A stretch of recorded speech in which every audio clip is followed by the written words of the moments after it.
Yep. Yep. Great. Okay. Welcome to the October community meetup. Per our little previous discussion here, you'll see some fun little additions to our slides here. I was going to put on a costume for our Halloween celebration, but it turns out that not shaving is scary enough. And so I'm like Wolfman Scary. For my Halloween costume, I've decided that I'm going to be a service that has high latency and multiple failures, and my daughter is going to be my sidecar proxy, who is going to catch all of my errors and my metrics. So that's what we're going dressed up as. I feel like I'm going to have to explain it to a lot of people this weekend, but it'll be great. Thank you all for joining us. We love doing these community meetups. We are continuing to do more and more events. If you were at our webinar last week where we talked about the Linkerd upgrade to 2.11, I thought that was a really fun and informative conversation, and we're going to try and do more of those. So without further ado, I'm already diving into news and updates. So let's move on to the agenda. So news and updates. We'll talk about the roadmap with Oliver for a little bit. Got a I'm excited to talk with Ellie and Omri about their work that they're doing with Linkerd, and then we'll do a KubeCon recap because that just happened. Some of the Buoyant and Linkerd team were out there, met with folks, gave some talks. Some of the team were doing the virtual side of that as well because it was a hybrid event. And so we'll go through and look at give you an overview of some of the talks that were focused on Linkerd and give you the highlights and probably just a little bit of a teaser so that you go and watch the talks yourselves. We'll announce our October Lingerie Hero, and then if there's time at the end, we'll take some Q&A. We'll do Q&A and especially look for those questions where we stump the maintainer. So without further ado, let's move on. Before we get started with news and updates, I want to talk about the Linkerd Community Anchor. This is something that we mention in every community meeting. This is where you can become recognized as a Linkerd expert. We'll see, this is the KubeCon talks are a really good example of folks who are either anchors or on their way to becoming anchors because they've submitted to talk, they've worked either independently or with us to tell their story. And it's timely because the KubeCon EU CFP has just opened. So if any of you are interested in becoming an anchor, you have something compelling you want to talk about, you can reach out to us directly in Linkerd Slack or check out that link on linkerd.io/community/anchor. And we can work with you to get your talk submitted and hopefully accepted. We've been submitting talks probably definitely for every KubeCon in some capacity or another. And so we have experience navigating that system. We want to make sure that what you are presenting tells your story the way you want to tell it and is compelling. So we'll help you with that. And if you haven't participated yet, we have the 2021 user survey coming up, available for you to fill out. I'm very excited for 2022 to roll around when I can start talking about the 2022 survey. But for now, let's focus on 2021. There's a link there, and we'll share the links and the slides for you. So let's see, news and updates. We've got just a few this time around. The KubeCon was really successful. That happened it's been 2 weeks now. I thought it had been just last week, but it was 2 weeks ago.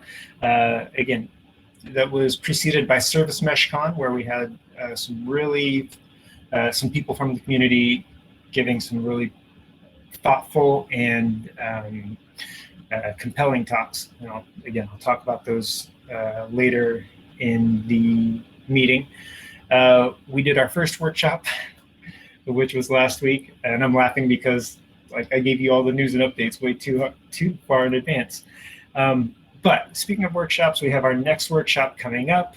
This one will be on MTLS, and going into more detail about what MTLS is, how it works, how Linkerd accomplishes it, or implements it, I should say. And then I believe there will be some hands-on content. It's a workshop, so definitely hands-on content. You can follow along. We'll also very likely have a repository where you can work offline and go through the basically labs is what we're doing. So that one's coming up. Stay tuned to Twitter and Linkerd Slack, because that's where we'll be announcing dates if we haven't yet. Let's see. Oh, actually, there's a link here. Let me share this with you. And you can register for it already. So there must be a date. And the last two more bits of news that I have for you, the 2.11.1 release is coming up. I think Oliver will probably go over that in the roadmap. And then very exciting news, if you didn't know already, Linky has been announced. It was at the last KubeCon. Here is our beloved Linky dressed up as a vampire who drinks metrics for life. And so Linky we're very proud to have graduated. It's been a big step for us, and now we get to be an official part of the CNCF animal family. One of the things, Linky is our gender-neutral spooky lobster, and that's really important to us because it is in line with our community standards and goals, and just wanting to be inclusive and diverse. And so that is Linky. So you can, on the CNCF website, find stickers and even plush toys. I'm getting one for my kid. So yeah, welcome Linky to the Linkerd community, the Linkerd family. And that is the news and updates. I'm going to kick it over to Oliver for the roadmap. Are we doing... Howdy, folks. Hey, sorry. Are we doing anything around the Cncf survey?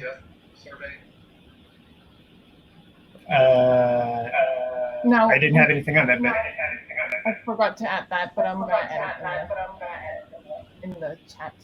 But we can say it as well. Like, there's actually another important survey that we would love you to participate in. It's the CNCF 2021 Cloud Native survey. I'm just going to post it into this. Oh, do you want to say something about it?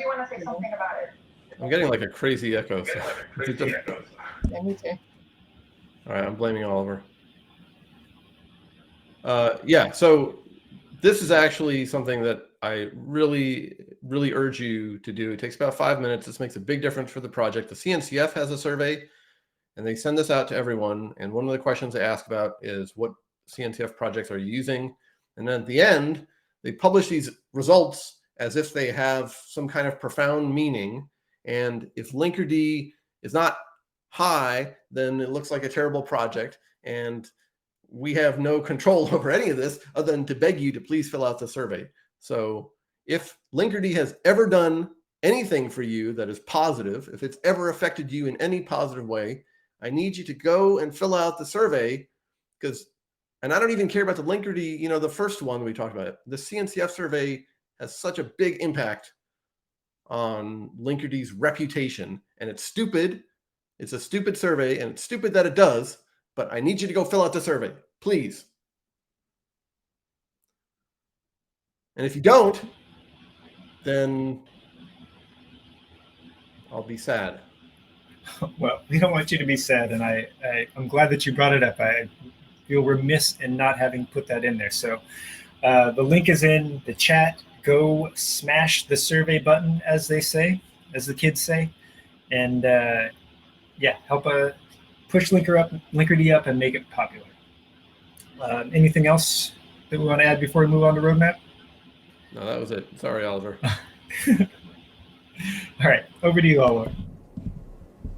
Yeah, so howdy. As Charles said, 2.11.1, we started the release process yesterday, but GitHub Actions are not always our friend. So I think that'll be up today. That has some bug fixes. Nothing major feature-wise changing, but we got some reports about various things that didn't work super smoothly with the 2.11.0 update. So that's going out today. I think one of the notable things is that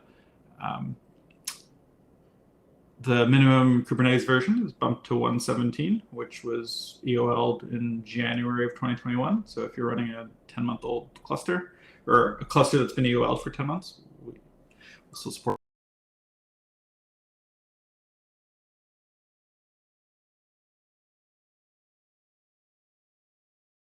The internets are flaky here in San Francisco. There's a Oliver chance just that got Oliver... EOL'd. That's right. That's okay. This is where we put in the music, and we do a little song and dance while Oliver reconnects. So in the meantime, who has started filling out the survey? The CNCF survey. Yes. All right. Yeah, We're making Brendan progress. didn't raise his hand. That's okay. Alejandro, you can fill it out too. Sure. I work at a company that uses Linkerd in production. Oh, that's true.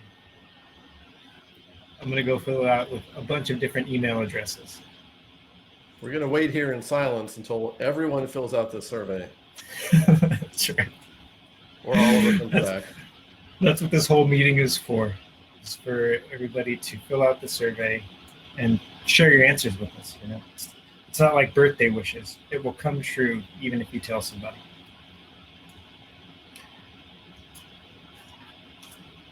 Okay, so what else can we talk about in the meantime? I know that Oliver was talking about the upgrade process. If you are running into issues during the upgrade process, first of all, let us know in Linkerd Slack. If you have an opportunity to create a repro, and you can put that up in GitHub, that would help as well. I actually went through this yesterday, went through the upgrade process yesterday, and you know, it works on my machine, as they like to say. But you know, every environment is different. I was specifically testing yesterday using RKE Rancher, and didn't see any issues there. But I need to go back and run a test today using HA mode. So that is something that if you can help out with, that would be great. I'm trying to think of any other of the issues that are being addressed in 2.11.1. Phew, there's Oliver. I was running out of words to say. Yeah, I don't know if this is going to work or not, but okay. I'll try. Yeah, so there's, I don't know where I got cut off. You just started talking about 2.11.1.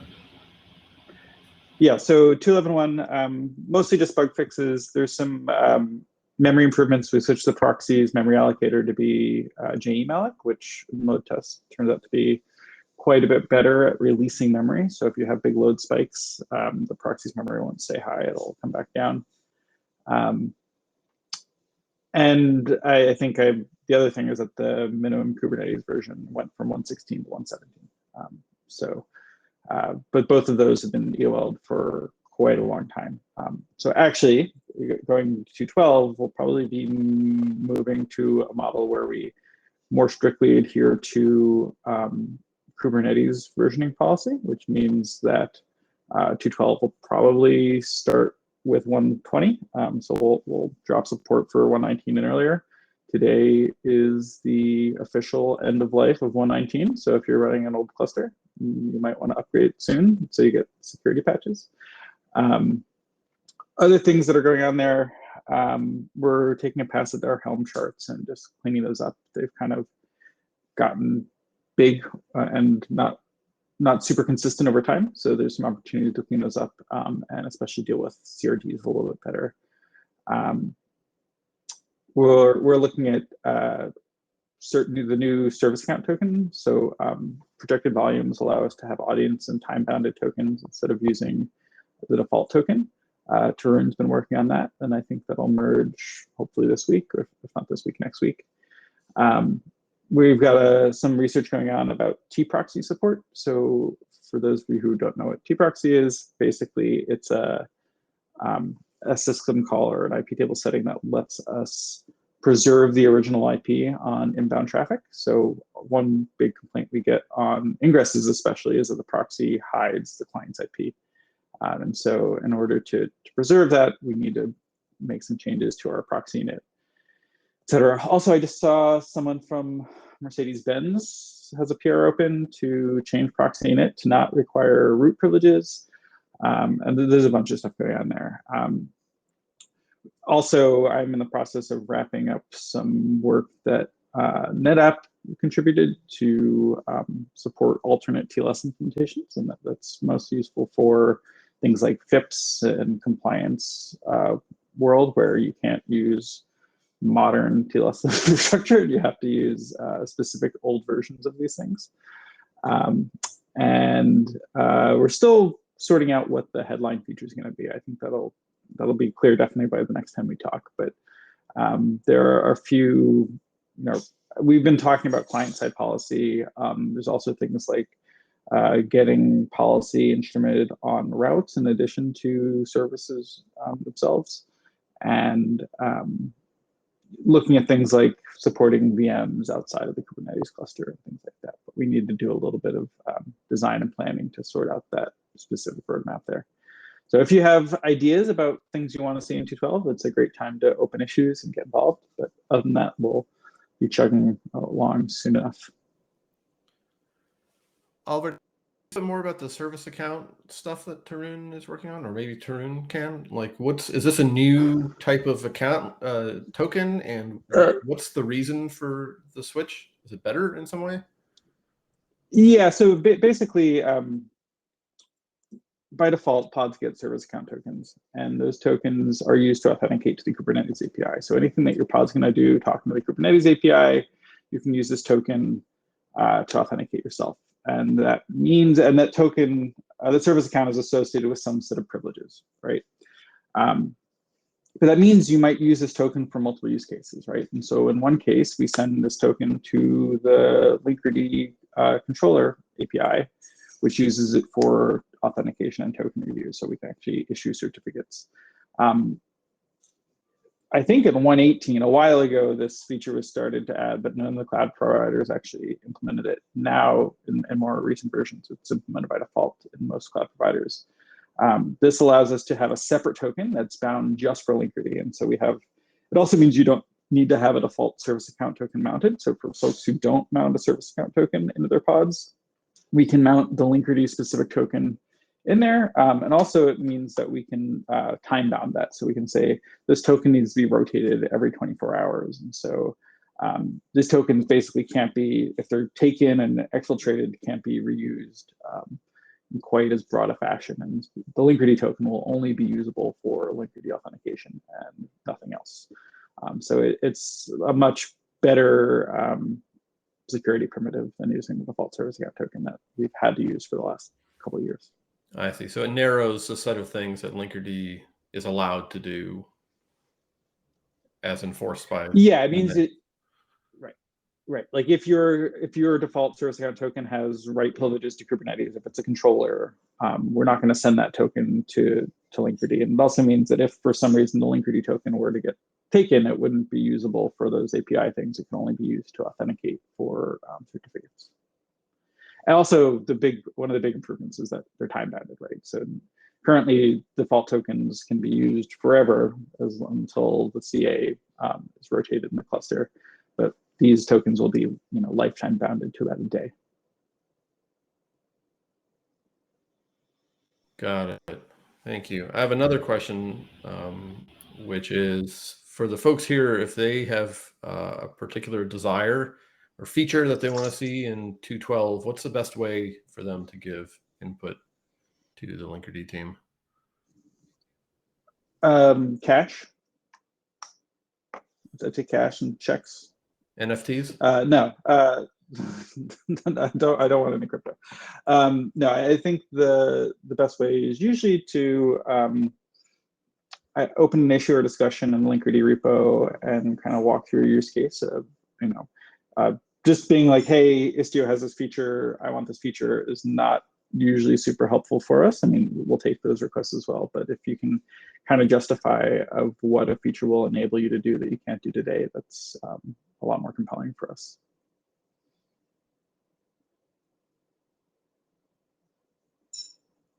Great. Thanks for the update. This is super helpful, and we're actually going to cover some of this in a little bit later. Well, when we talk about the KubeCon talks, I know that you covered some of this in this overview and state of Linkerd. So this actually offloads some of that work for me. So thanks, Oliver. Okay, so let's jump into our community conversation. If any of y'all have questions for Oliver, please post them in the Slack chat, or sorry, the chat, and we'll get them answered for you. But for now, I really am excited to jump into our conversation with Ellie and Omri from Salt Security to tell us about their experience with Linkerd. So welcome to the stage, Ellie and Omri. Thanks for having us. Thanks for having us. Yeah, thanks for joining. Nice to see you all. Thank you. I know it's late your time, so it's way past dinner time. I would be hungry. Hope you've eaten already. So tell us a little bit about yourselves. Welcome. Yeah. Me and I are part of the platform team in Salt Security. If you're not familiar with Salt, we've developed an API security platform that automatically and continuously discovers, monitors, secures APIs. We have some high-profile customers, Fortune 500 companies, banks, pretty much anyone who wants to secure their APIs. It's pretty high scale. There are a lot of challenges. We're doing a lot of effort to provide kind of the best possible experience. Great. So you work on the Salt is a platform, and the two of you work on that team. Did that start as a greenfield Kubernetes application, or did you all migrate that from some other larger scale or larger monolithic application? So we've actually started off with Kubernetes. We're running a microservice-based architecture, and it's we've started off with a bunch of services that we're running the same kind of stack.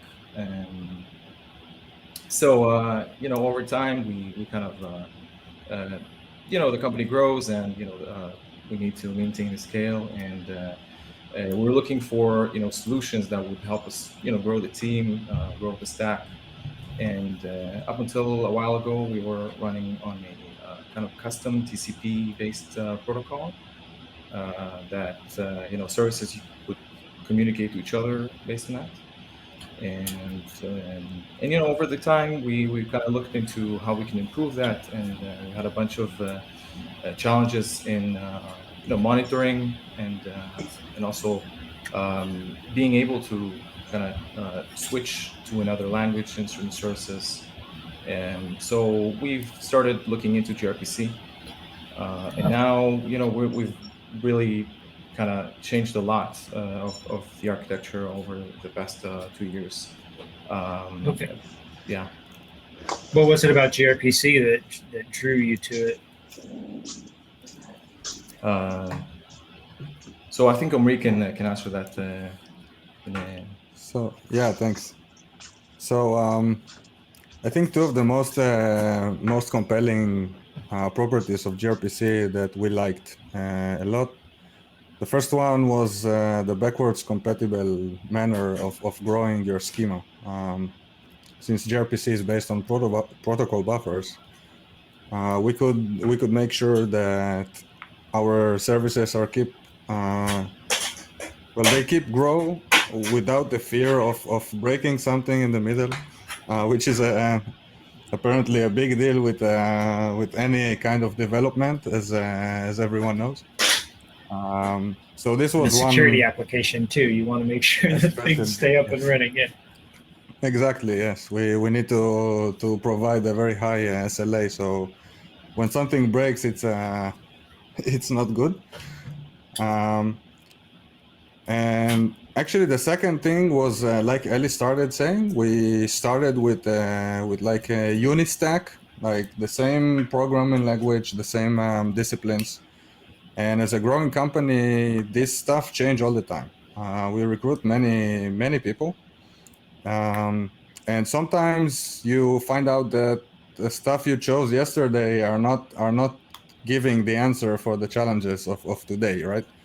So, for example, we now we have services in 3 programming languages. Even the 4th one is on the way. So a big advantage of gRPC being based on protocol buffers is that we can define these schemas outside the scope of the code of the actual service. So this, along with the, I got to ask the question. I said I got to ask the question that Oliver would ask. Are you using Rust? We're not using Rust yet. It's a good question. Yet. Good. Yeah, it's good. a very good question. Actually, we were really inspired by you rewriting the Linkerd proxy, the second version with Rust. And there is one very interesting article we read recently about capturing the body of HTTP requests. This is something very interesting. It's a need we have as a API security company. We ingest a lot of traffic.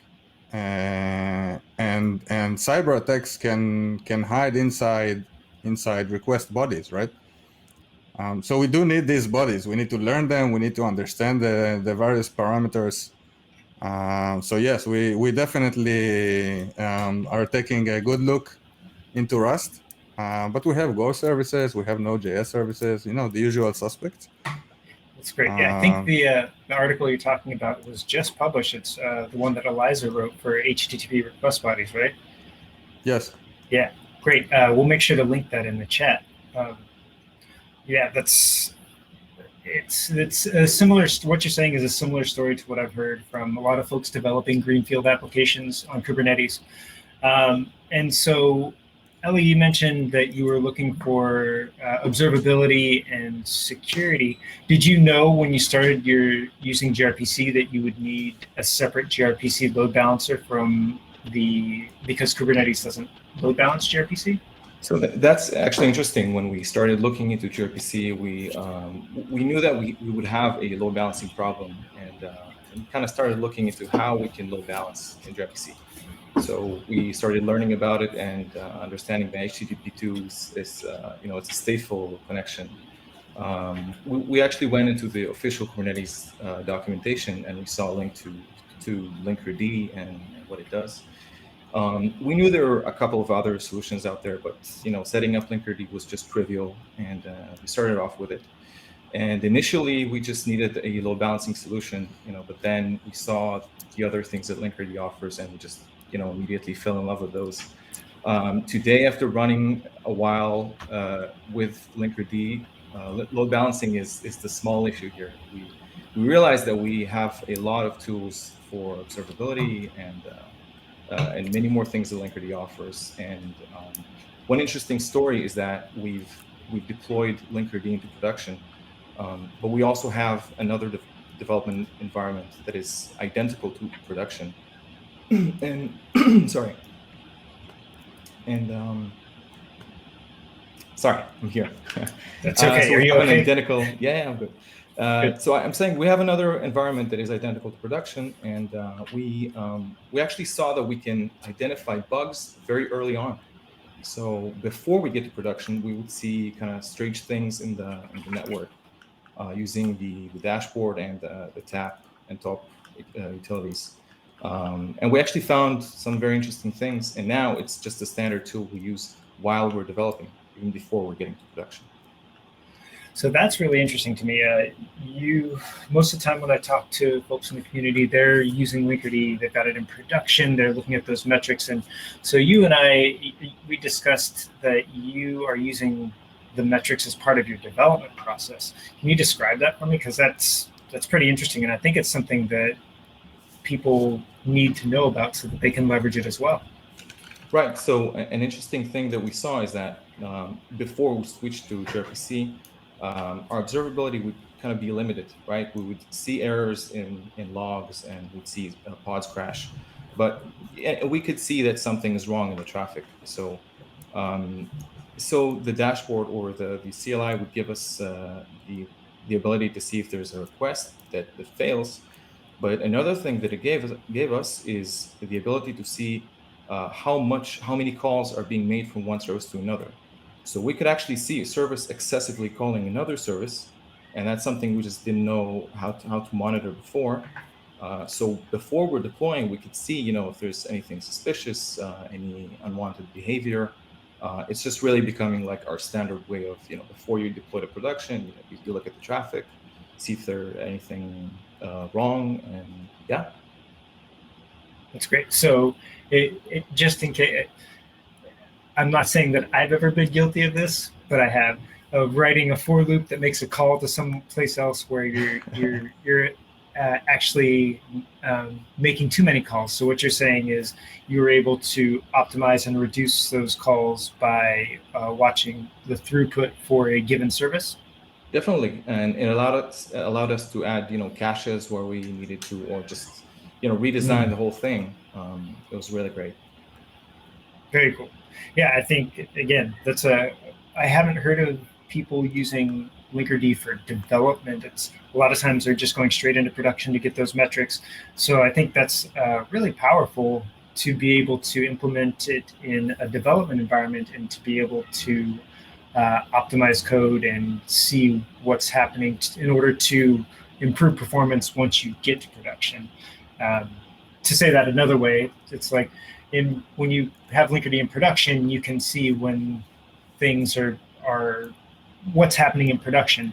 But if you're monitoring those metrics in development, you can correct any issues there or optimize issues there before it gets to production, and then Exactly. That's great. And that ties back into what Omri was saying about having stability and high performance and low latency. So I'm very excited and interested in hearing about using Linkerd in development environments, but also put Linkerd in production as well.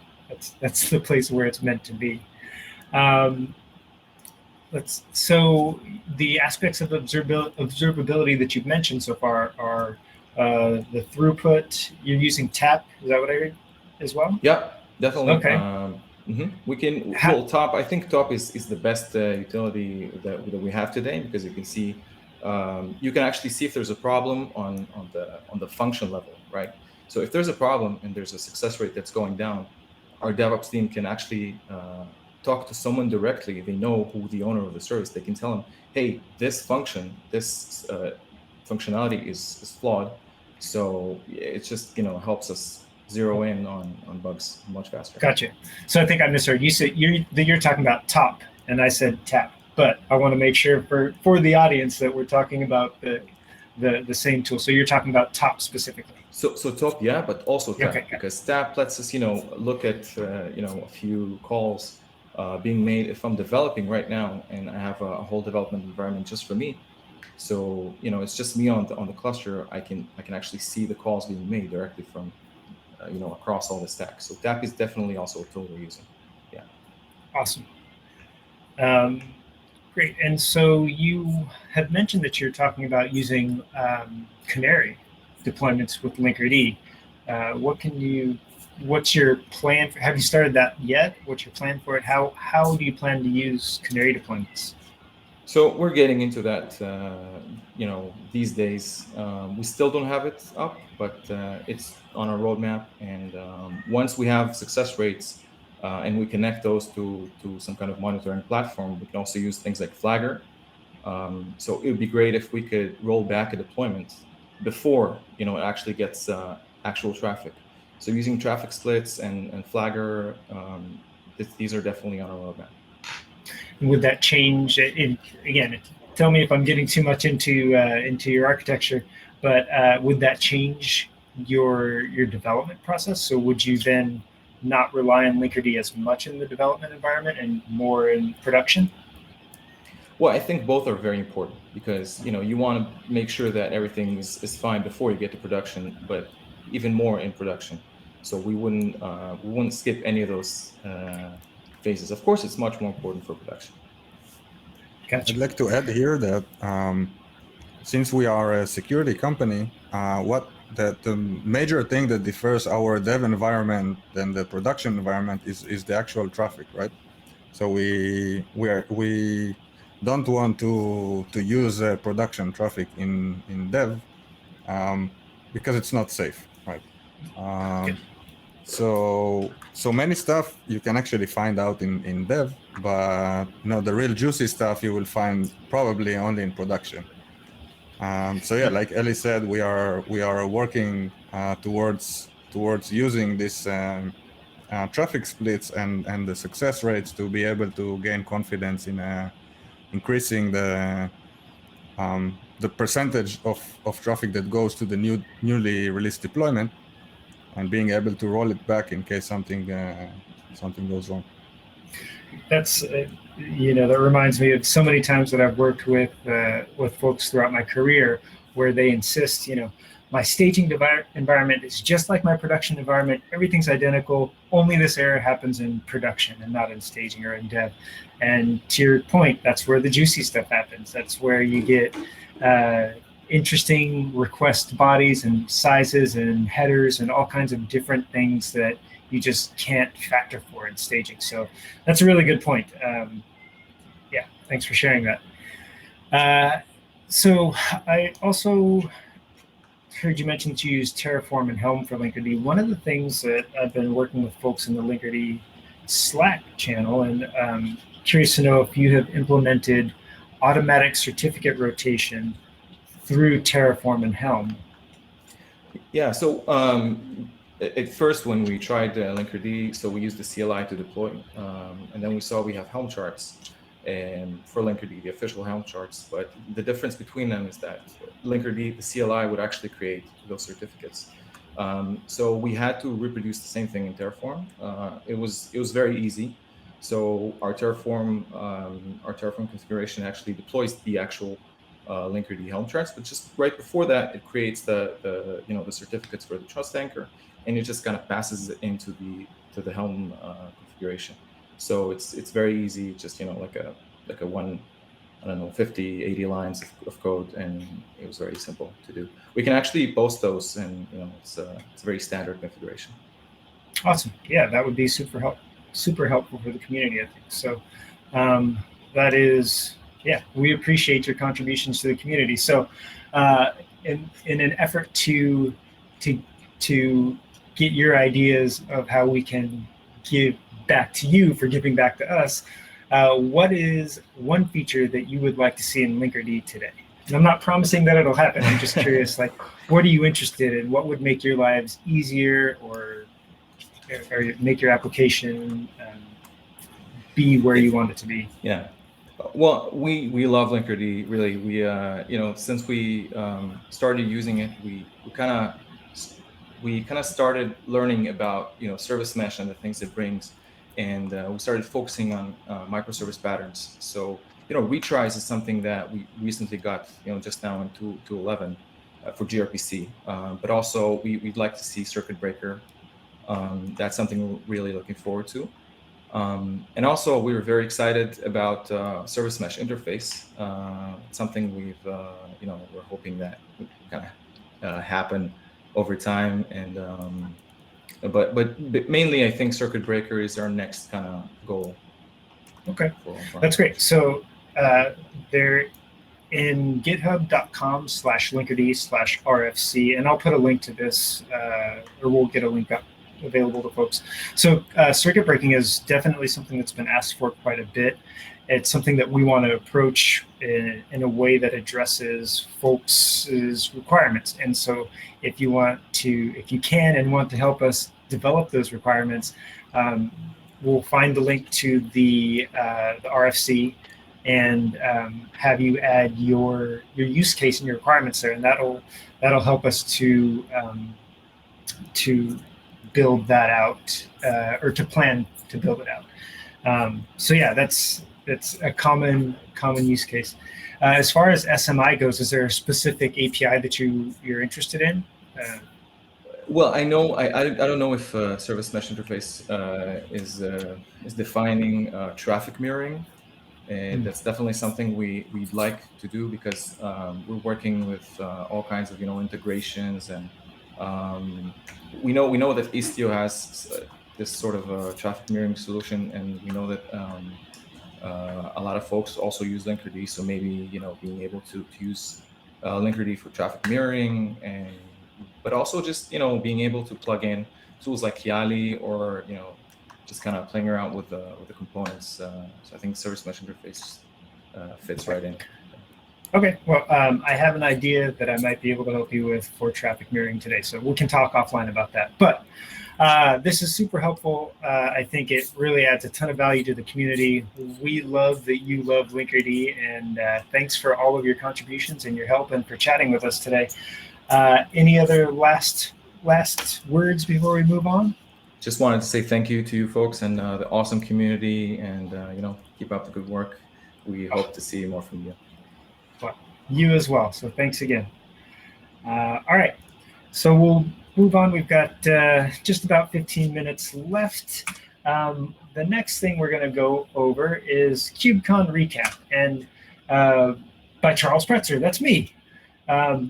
And so we've actually covered a few of the things already. So I'm only going to really go deep into the first couple of these talks from KubeCon, and then the last two, they're just from William and Oliver. So we don't need to dive too deeply into those. The first one that I want to talk to you or let you know about is the talk from Frederick Klingenberg from Aurum AS, where they migrated Elkjup. I'm going to say it wrong. Elkjup, I think, is how he pronounces it. It's a really interesting talk. It is the reason that I think it's interesting is because Frederick is very deliberate and methodical in how he talks about what they did and what they worked on. And so I highly recommend listening to this for an overview of the decisions that were made around migrating a monolith to a microservices architecture, and also implementing a service mesh for specifically Linkerd for to help support that migration. To give you a little bit of a view into that, they had a monolithic application with a bunch of lines of code, lots and lots.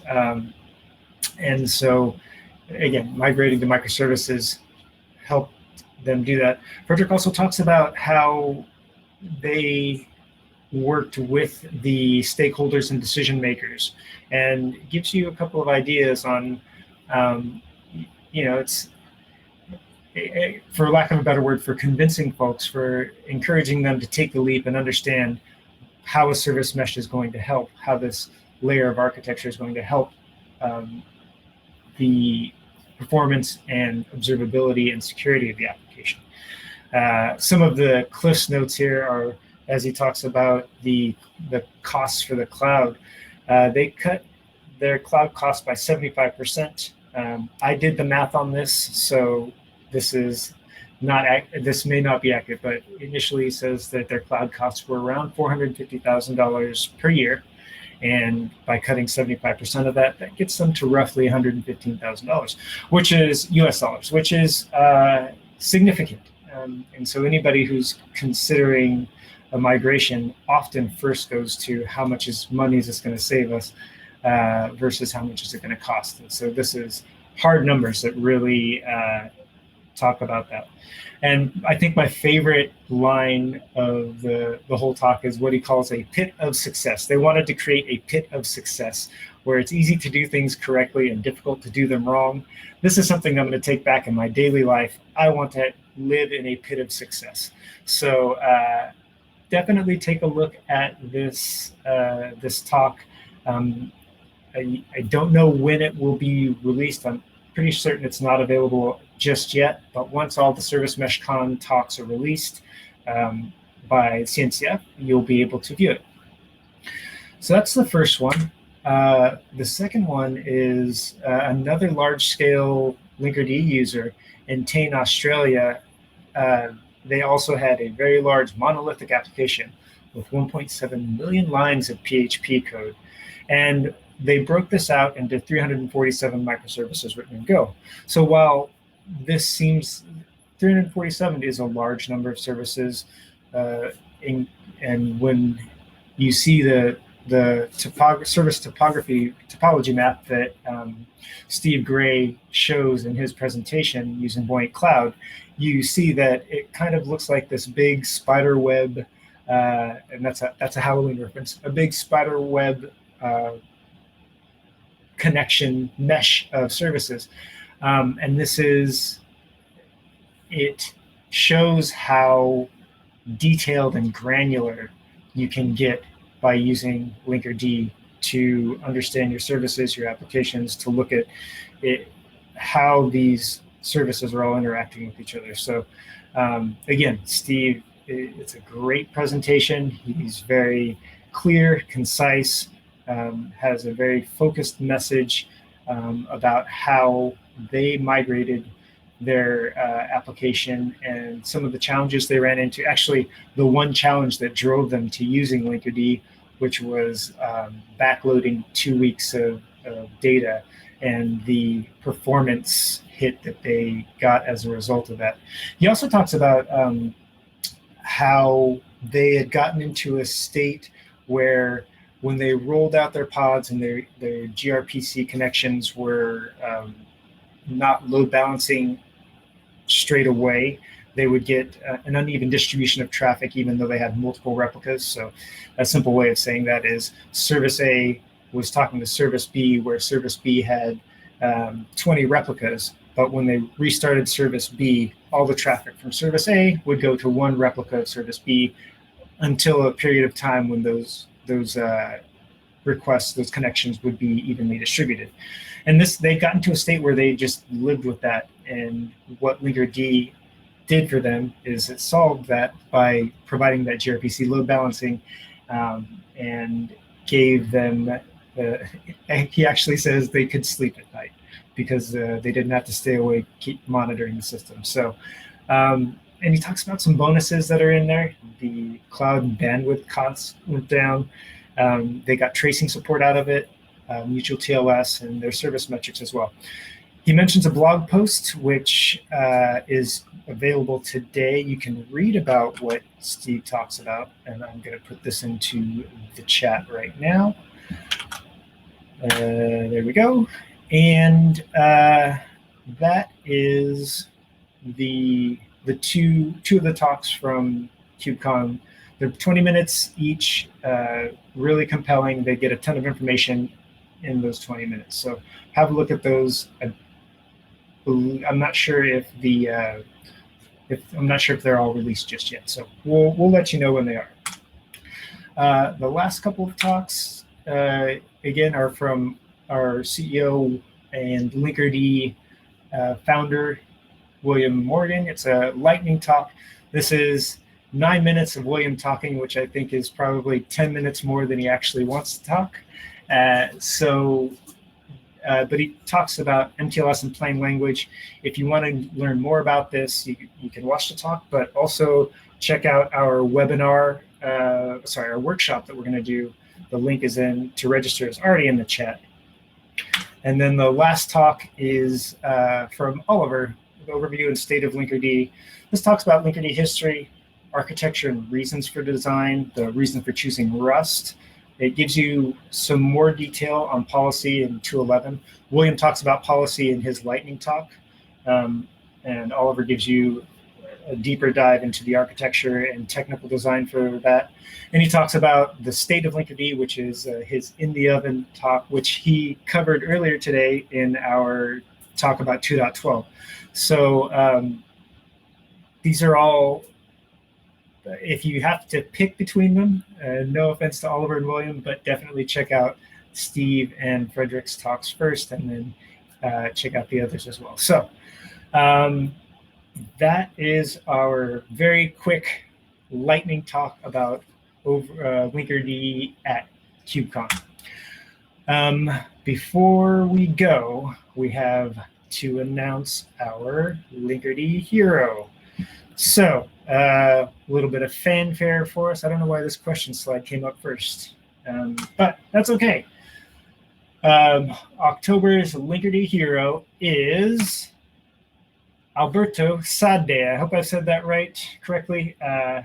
I saw Alberto helping somebody out in Linkerd Slack. He's relatively new to the community, but he jumped right in and gave some really useful advice to somebody who was running up against a problem, I believe, around certificate rotation or using certificates with Linkerd, automatic certificate rotation. So, Alberto, we thank you so much. I believe you're on the call, but yes, we just want to know. Oh, there you are. Great. Yeah, barely made it.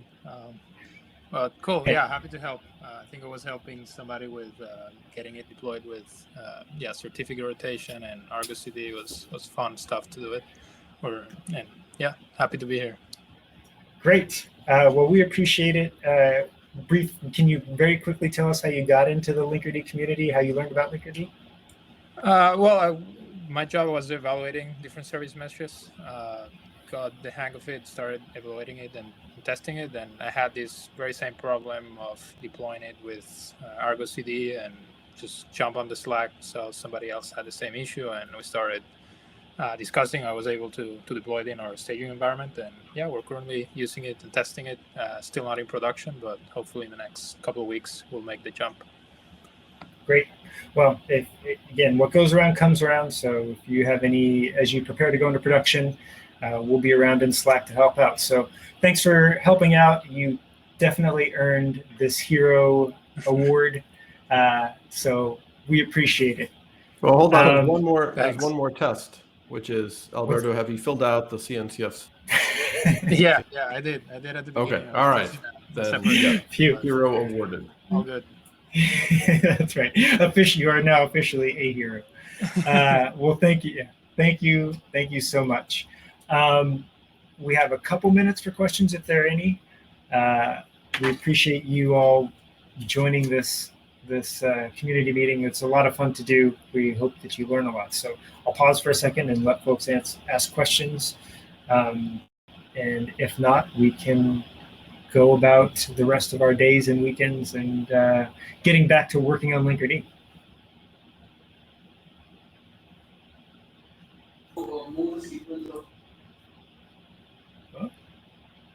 Is there a question?